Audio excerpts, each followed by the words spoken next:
Queensland-ის სანაპირო ავსტრალიაში ღვთაებრივად ლამაზია. ამინდი თბილია, ყველგან პალმებია, მზეანათებს და ერთადერთი რაც გინდათ განტვირთვაა. ჯერ კიდევ მე-19 საუკუნეში მეცნიერებმა შენიშნეს, რომ ამ ადგილას რაღაც მომოკვდინებელი არსებობდა. მოდით ვნახოთ რა იყო ეს, მაგრამ სანამ ვიდეოს დავიწყებთ, აუცილებლად გამოიწერეთ არხი და გააქტიურეთ ზარისღილაკი. ასე თქვენ აღარ გამოგრჩებათ მორიგი საინტერესო ვიდეოები. ახლა კი დავიწყოთ. ყველაფერი მაშინ დაიწყო, როცა ხალხი წყალში უმიზეზოდ იხოცებოდა. უამრავი ზრდასრული და ბავშვი უცნაურად გარდაიცვალა. თითქოს ისინი ცურავდნენ და ერთობოდნენ, ყველაფერი კარგად იყო. შემდეგ კი რაღაც ხდებოდა და ისინი უბრალოდ კვდებოდნენ. ექიმები ვერაფრით ხსნიდნენ ამოვლენას, მათი დასკვნა ყოველთვის ერთნაირი იყო: მოულოდნელი გულის გაჩერება. ადგილობრივი მღვინთავები ყვებოდნენ, რომ ესმოდათ ყვირილის ხმა. წყალში ცურვისას წვას გრძნობდნენ, ამბობდნენ, რომ გული ძალიან ძლიერად და სწრაფად უცემდა.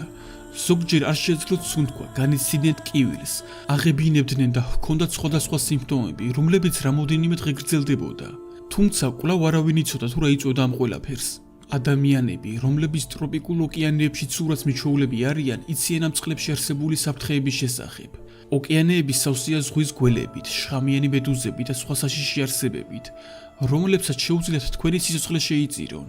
მაგრამ ამ შემთხვევაში თითქოს ეს საშინელი აგონია არ საიდან მოდიოდა. ადგილობრივები წააწყდნენ ლეგენდას ერთი არსების შესახებ, რომელიც ცნობილია როგორც ზღვის კრაზანა. ავსტრალიის აბორიგენული ტომები ამტკიცებენ, რომ არსებობს ზღვის დემონი, რომელსაც შეუძლია მოკლას ნებისმიერი, მაგრამ მეცნიერებს რა თქმა უნდა ამის არ სჯერათ. მათ შეამოწმეს ყველა სახეობა, რისი პოვნაც შეძლეს იმ არეალში, მაგრამ ვერაფერი იპოვეს ისეთი, რასაც მომოკვდინებელი შხამი ექნებოდა. ბევრჯერ შეამოწმეს წითელი ლაქები, რომელიც დიდი შხამიანი მედუზასთან შეხების შემდეგ ჩნდება კანზე, მაგრამ მსხვერპლები ყოველჯერზე ამტკიცებენ, რომ მათ გარშემო არაფერი ცურავდა. Queensland-ის სანაპიროები საიდუმლოებამ მოიცვა, რომელთა ამოხსნაც არავის შეეძლო. ერთ დღეს 1955 წლის იანვარში მოხდა ტრაგედია. 5 წლის ბიჭი სანაპიროზე წყალში თამაშობდა, რა დროსაც მოულოდნელად გარდაიცვალა ისე, რომ ხმაც კი არ ამოუღია. ამ ტრაგედიის შემდეგ ადგილობრივმა ექიმმა ჰიუგო ფლეკერმა მოითხოვა ზომების მიღება და იმ ადგილზე ყველაფერი დაიჭირეს. ამოიღეს თევზები, წყალმცენარეები, მედუზები, მოკლედ ყველაფერი, რასაც იპოვიდნენ. ამის შემდეგ ექიმმა საბოლოოდ იპოვა ერთი უჩვეულო მედუზა, რომელიც მანამდე არასდროს ენახა. მას ჰქონდა ოთხკუთხედი ფორმა და ყველა კუთხეში შხამიანი საცეცები. მათ ახალი სახეობა იპოვეს და ის სრულიად გამჭვირვალე იყო. ულტრაისფერის სხივების გარეშე მისი დანახვა თითქმის შეუძლებელია. ამიტომაც გასაკვირი აღარაა, რომ ვერ იპოვეს ის ამდენი ხნის განმავლობაში. ბიოლოგებმა დაასკვნეს, რომ მედუზას შხამიანი უჯრედები ჰქონდა, რასაც ნემატოციდი ჰქვია. ეს უჯრედის ისეთი ტიპია, რომელიც პლანეტაზე ერთ-ერთ ყველაზე მომოკვდინებელ შხამს შეიცავს. გადაწყვიტეს, რომ ამ სახეობისთვის ქირონექსი დაერქვათ, რაც ბერძნულად სიკვდილის ხელს ნიშნავს. მას შეუძლია ერთდროულად 60 ჯანმრთელი ადამიანი მოკლას. ამისთვის საკმარისია 0,04 მგ შხამი. ეს შხამი წამიერად ახდენს თქვენი გულის და ფილტვების პარალიზებას. მედუზასთან შეხვედრის შემდეგ გადარჩენის შანსი არ არსებობს. ქიმიურმა ანალიზმა აჩვენა, რომ ქირონექსის შხამი უკიდურესად კომპლექსურია.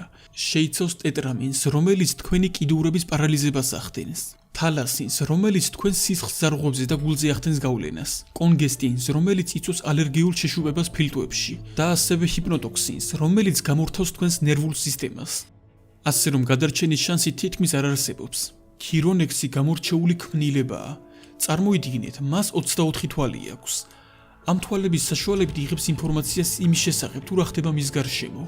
მეცნიერები ჯერ კიდევ ცდილობენ გაიგონ, თუ როგორ ამუშავებს ეს მედუზა ინფორმაციას, რადგან მიუხედავად იმისა, რომ უამრავი თვალი აქვს, მას ტვინის საერთოდ არ გააჩნია.